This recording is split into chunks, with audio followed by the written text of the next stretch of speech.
Welcome to EOtv. I'm Andrea Collins. And I'm Randall Mauricio. This is your weekly Entrepreneurs Organization webcast. Welcome back. And everybody, that's right, is back from Singapore, and what a great university it was. Today we're going to be talking about the power of the universities, and we have some great footage. And as promised last week, I told you we got a big name for you, former NHLer. This is for you fans out there. Ryan Walter, of course, he's the assistant coach for the Vancouver Canucks. He's got the tip of the week. You don't want to miss this one. Let's get this going. As entrepreneurs, we all have a story to tell, and most of us would like to get those stories told by the media. We know public relations can give our companies a big boost, but some of us aren't sure where to start. Well, EO New York member Susan Lindner has some suggestions. In her PR Bootcamp for Entrepreneurs, Lindner recommends entrepreneurs answer 5 questions to develop their key messaging and positioning statements. Who are you? What do you do? Who do you serve? What are the benefits? And why should anyone care? The answers to these questions form the cornerstone of any business's PR effort and can help you stay focused during an interview. Once your key message is in place, Lindner recommends companies create some collateral materials that can double as sales materials, including a backgrounder. This is a one-page document that gives a brief company history, elaborates on your key messages, highlights your value to your customer, and tells what's next for your company. A fast facts sheet. This is an easy-to-read bulleted list of your products and services, but most importantly, the benefits. The fact sheet should also give examples of how your company meets market needs better than anyone else.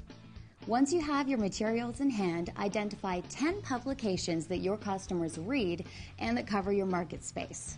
Target those who write favorably about your industry, or conversely, those who love attacking your competition. And remember to send your materials to a specific reporter or editor to show you've done your homework. Lindner encourages entrepreneurs to remember that PR is a long-term investment in your reputation and your credibility. Absolutely. And speaking of PR, EO posts media inquiries for members online through EO Press Pass. New opportunities are posted all the time, and deadlines are often tight, so be sure to check frequently. Simply log on to EO Network and click Press Pass.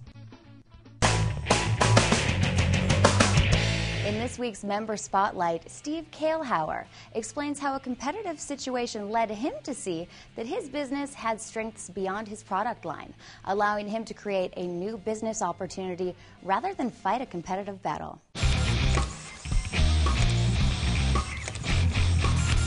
We had a supplier that we were distributing with our product line, and they wanted to expand into one of our markets, our key markets, which was actually the U.S.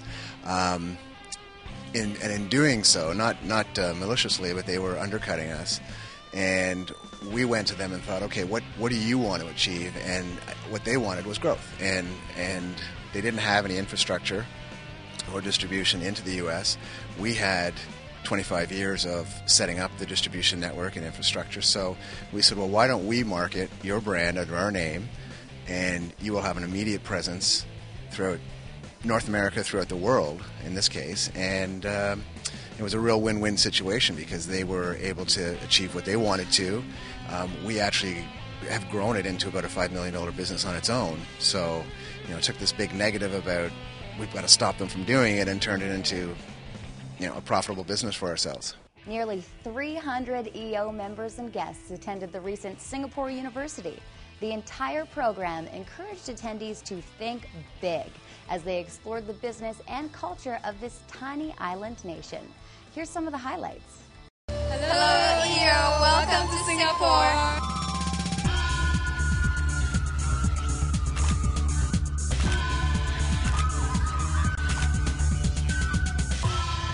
Think big is be inspired by others, because every time I come to a conference I meet other people who do it bigger, faster and smarter than I do, so I feel small and inspired to do the next thing better and faster and bigger.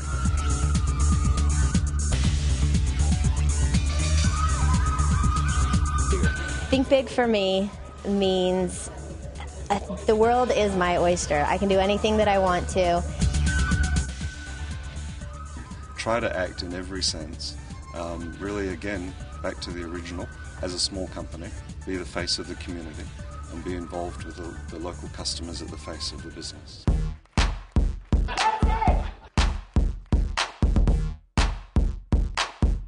Hi, I'm Mark Moses from Orange. Oh, that was too much. No, it was too much. You guys.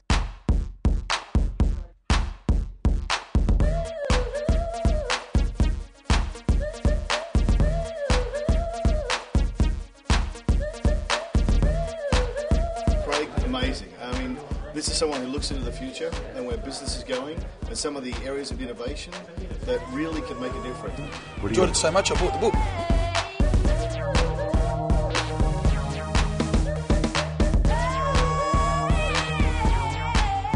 Week's been fantastic, but my favorite moment so far this week has been the offsite at Onganong.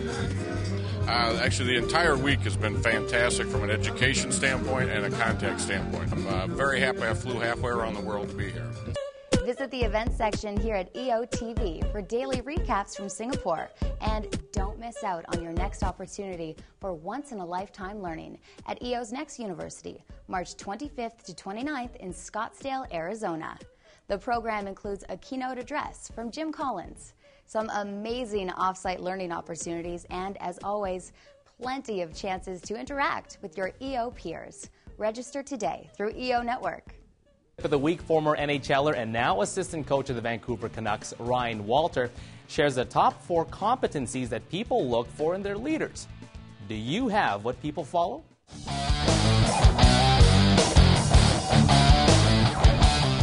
Tip of the week is going to be about leadership. So let's talk a little bit about leadership. I know that I'm preaching to the converted here. You are the leaders, but each of you have a team, and I think that's the key focus of what we want to talk about. The Vancouver Canucks, our NHL team, certainly have, I'm not going to say a difficult time, but a very high challenge to motivate and inspire their players every game. I want to leave you with a thought. In a book called The Leadership Challenge, 2 guys, Posner and Kuzes, say this, that the top 4 things that people are looking for as they think of you as the leader are in order, and I'm going to start from 4 to 1, is the 4th is competency. Isn't that interesting? They want their leaders to be competent. That sounds pretty normal, so we'll move on. The 3rd is inspiring. Somehow they want their leaders to inspire their movement or their forward direction. The 2nd you're going to love. It's called forward-looking. They want leaders to have a glimpse of the future. They want them to be talking about vision and about how they fit in to that movement to tomorrow. The number 1 competency of a leader that people are looking for in their leaders is honesty. Isn't that interesting? Top 4, honesty. You look at number 2, which surprises me, forward-looking. Number 3 is inspiration or being inspirational. And number 4 is competency. So think about those 4 this week as you're leading your people. And I'm Ryan Walter, and that was your tip of the week. That's another edition of EOtv. Thanks for joining us. Next week, you got to join us again. Oh, right? yeah, because, absolutely. I mean, there's always something to look forward to. David Bach of EO New York is going to be speaking to us about what every EOer knows and loves, building wealth. And also, we're going to hear from one of the keynote speakers from Singapore University, Robin Meredith. Of course, she's the author of The Elephant and the Dragon. She's also the senior editor for Forbes magazine Asia. So does she have credibility? You betcha. Don't miss her. We'll see you next week. And hey, don't forget, I got another tip. Yeah, okay. Some people dream about success, others wake up and work hard toward it. That's good. So we'll see you next week.